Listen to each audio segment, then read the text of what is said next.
আসসালামু আলাইকুম ওরহমতুল্লাহ। 1 মিনিট মাদ্রাসায় আপনাকে স্বাগতম।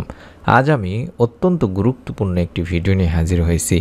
শুক্রবার দিনে ও রাতে যে কোনো সময় আল্লাহ তাআলার একটি নাম যদি আপনারা পড়ে আল্লাহ তাআলার কাছে আপনার মনের সব ইচ্ছের কথাগুলো বলতে পারেন, আল্লাহ রব্বুল আলামিন আল্লাহ তাআলার এই পবিত্র গুণবাচক নাম পড়ে যদি কেউ তার মনের নেক ইচ্ছাগুলোর কথা বলে, আল্লাহ তাআলা তার মনের নেক আশা নেক ইচ্ছাগুলো পূরণ করেই থাকেন। আপনিও এই সুযোগটি হাতছাড়া করবেন না, অবশ্যই আমলটি একবার করে দেখুন। আল্লাহ তাআলা চাহে তো আপনার মনের সমস্ত নেক আশা এই আমলের ওসিলায় পূরণ হয়ে যেতে পারে। তাই অনুরোধ করছি ভিডিওটি মনোযোগ দিয়ে সম্পূর্ণ দেখার জন্য। ইসলামের দৃষ্টিতে পবিত্র জুমা ও জুমাবারের রাত দিন অপরিসীম গুরুত্বপূর্ণ। জুমার দিনকে সাপ্তাহিক ঈদের দিন বলা হয়েছে। জুমার দিনের সওয়াব ও মর্যাদা ঈদুল ফিতর ও ঈদুল আজহার মতোই। এই দিন ইসলামী ইতিহাসে বড় বড় ও মহৎ কিছু ঘটনা ঘটেছে। জুমার গুরুত্ব আল্লাহ তাআলার কাছে এত বেশি যে কোরআনে জুমা নামে একটি স্বতন্ত্র সূরা নাজিল করা হয়েছে। আল্লাহ তাআলা কোরআনে ইরশাদ করেন, হে মুমিনগণ, জুমার দিন যখন নামাজের আহ্বান জানানো হয় তখন তোমরা আল্লাহর স্মরণে মসজিদে এগিয়ে যাও এবং বেচাকেনা দুনিয়াবি যাবতীয় কাজকর্ম ছেড়ে দাও। এটা তোমাদের জন্য কল্যাণকর যদি তোমরা জানতে। রাসূলুল্লাহ সাল্লাল্লাহু আলাইহি ওয়াসাল্লাম একটি হাদিসে বলেছেন, মুমিনের জন্য জুমার দিন হলো সাপ্তাহিক ঈদের দিন। এক হাদিসে নবী সাল্লাল্লাহু আলাইহি ওয়াসাল্লাম ইরশাদ করেছেন, যে দিনগুলোতে সূর্য উদিত হয় ওই দিনগুলোর মধ্যে জুমার দিন সর্বোত্তম। ওই দিন আদম আলাইহিস সালামকে সৃষ্টি করা হয়েছে, ওই দিনই তাকে জান্নাতে প্রবেশ করানো হয় এবং ওই দিনই তাকে জান্নাত থেকে বের করে দেওয়া হয়, আর ওই দিনই কিয়ামত অনুষ্ঠিত হবে। মহানবী সাল্লাল্লাহু আলাইহি ওয়াসাল্লাম আরও ইরশাদ করেছেন, জুমার দিন দোয়া কবুল হওয়ার একটি সময় আছে। কোনো মুসলিম যদি সেই সময়টা পায় আর তখন যদি সে নামাজে থাকে তাহলে তার যে কোনো কল্যাণ কামনা আল্লাহ পূরণ করেন। বুখারী শরীফের একটি হাদিস। পবিত্র জুমার দিনের সেই সময়টিতেই আমরা বেশি বেশি আমল করার চেষ্টা করব। অর্থাৎ আপনি দিনের যে কোনো সময়ে আমলটি করতে পারবেন, তবে জুমার নামাজের পরে এবং আসর থেকে শুরু করে মাগরিবের আগ মুহূর্ত পর্যন্ত এই সময়টিতে বেশি বেশি আমলটি করার চেষ্টা করবেন। আল্লাহর রাসূল সাল্লাল্লাহু আলাইহি সাল্লাম ইরশাদ করেন, তোমরা জুমার দিনে আমার উপর বেশি বেশি দরুদ পাঠ করো, কেননা তোমাদের পাঠকৃত দরুদ আমার সামনে পেশ করা হয়।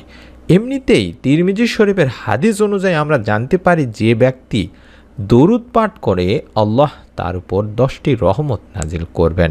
সুতরাং আমাদের জুমার দিন অন্যান্য আমলের সাথে সাথে বেশি বেশি দরুদ পাঠ করতেই হবে। দিনী ভাই বোনেরা, বেশি বেশি দরুদ পাঠ পূর্বক আমরা আল্লাহ রব্বুল আলামিন আল্লাহ তাআলার একটি পবিত্র গুণবাচক নাম পড়ব, যেই নাম পড়লে আল্লাহ রব্বুল আলামিন বান্দার মনের সকল আশা এবং নেক ইচ্ছেগুলো পূরণ করে থাকেন।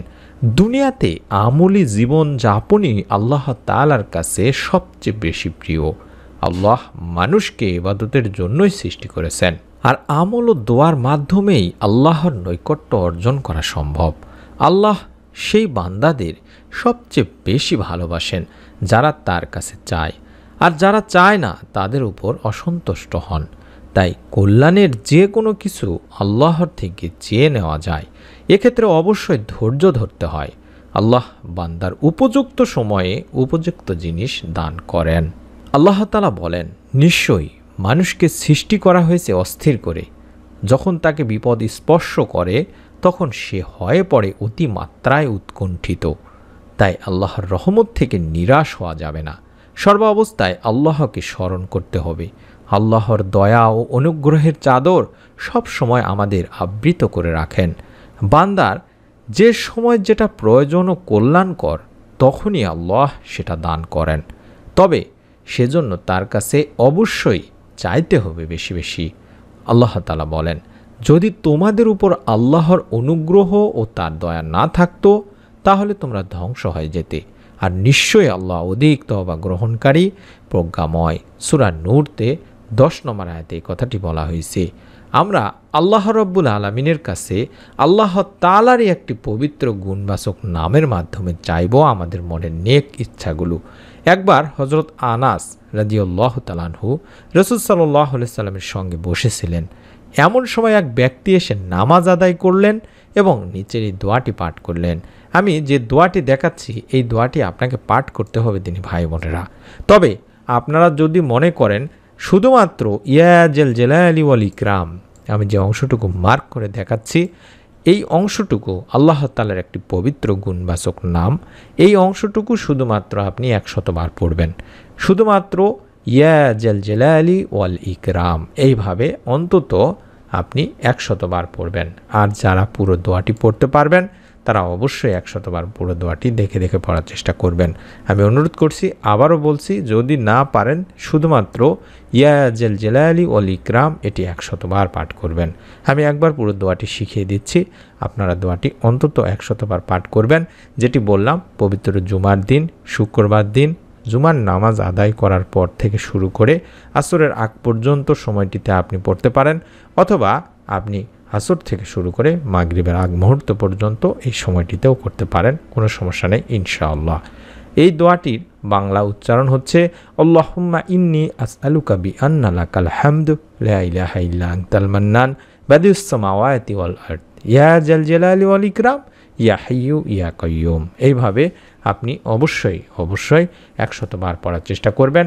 যদি না পারেন শুধুমাত্র ইয়া জাল জালালি ওয়াল ইকরাম এটি অন্তত 100 বার পাঠ করবেন। যেই ব্যক্তিটি এই দোয়াটি পাঠ করেছেন তখন নবীজি সাল্লাল্লাহু আলাইহি সাল্লাম শুনতে পেয়ে হজরত আনাস রাদিয়াল্লাহু তাআলা আনহুকে বললেন যে এই ব্যক্তিটি ইসমে আজমের দোয়া পড়েছে, বা এই ব্যক্তিটি ইসমে আজমের দোয়া পড়ে আল্লাহ তাআলার কাছে দোয়া করেছে। ইসমে আজম হচ্ছে মহান আল্লাহর এমন নাম যে নামে আল্লাহকে ডাকলে মহান আল্লাহ তার ডাকে সাড়া দেন, যে নামে তার কাছে চাওয়া হলে তিনি তার সব চাওয়া পূরণ করেন। আবু দাউদ শরীফের একটি হাদিস। অর্থাৎ যে পুরো দোয়াটি দেখাচ্ছি এই দোয়াটি হলো ইসমে আজমের দোয়া। এই দোয়া পড়ে আল্লাহ তাআলার কাছে যদি আপনি আপনার মনের কল্যাণকর কোনো কিছু চান, মনের কল্যাণকর ইচ্ছেগুলো তুলে ধরেন, আল্লাহ রব্বুল আলামিন তার মনের নেক চাওয়া পাওয়াগুলো পূরণ করেই থাকেন। আপনারা অবশ্যই পবিত্র জুমার দিন বেশি বেশি এই দোয়ার আমলটি করবেন। আল্লাহ তাআলা আপনার দোয়া ফিরাবেন না দিনী ভাই বোনেরা। বান্দার দোয়া আল্লাহ তাআলা কখনোই ফিরিয়ে দেন না, এটি আপনারা কম বেশি সকলেই জানেন। দোয়া কবুলের অবস্থা হলো 3টি বা 3 মাধ্যমে দোয়া কবুল করা হয়। দোয়া কখনোই বৃথা যায় না, অর্থাৎ 3 পদ্ধতিতে আল্লাহ তাআলা বান্দার দোয়া কবুল করেন।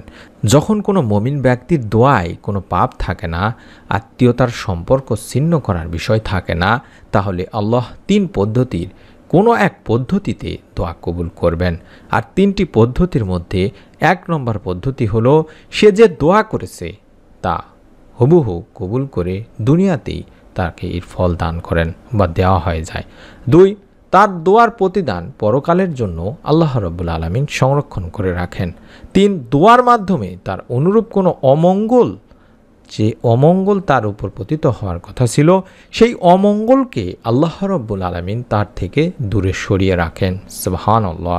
তাই দোয়া কখনোই বৃথা যায় না, বা দোয়া করে কখনোই কেউ ক্ষতি বা লস তার হবে না ইনশাআল্লাহ। দুনিয়াতে না হলেও আখিরাতে আল্লাহ রাব্বুল আলামিন আপনাদের এই দোয়ার প্রতিদান দান করবেন। তাই অনুরোধ করছি দোয়া করতে কেউই পিছপা হবেন না, সব সময় দোয়া পড়বেন, দিনে রাতে বেশি বেশি দরুদ ইস্তেগফার পাঠ করবেন, আল্লাহ রাব্বুল আলামিনের কাছে গুনাহের জন্য ক্ষমা চাইতে থাকবেন। ইনশাআল্লাহ আল্লাহ তাআলা আপনাদেরকে মাফ করবেন। আমি অনুরোধ করছি আপনারা অবশ্যই আমলটি করবেন।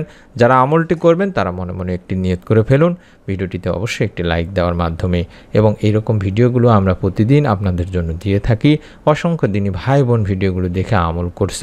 আল্লাহ তাআলার কাছে আমরা দোয়া করি আল্লাহ তাদের মনের নেক আশাগুলো পূরণ করুন, দুনিয়া আখিরাতে তাদেরকে উত্তম প্রতিদান এর দান করুন।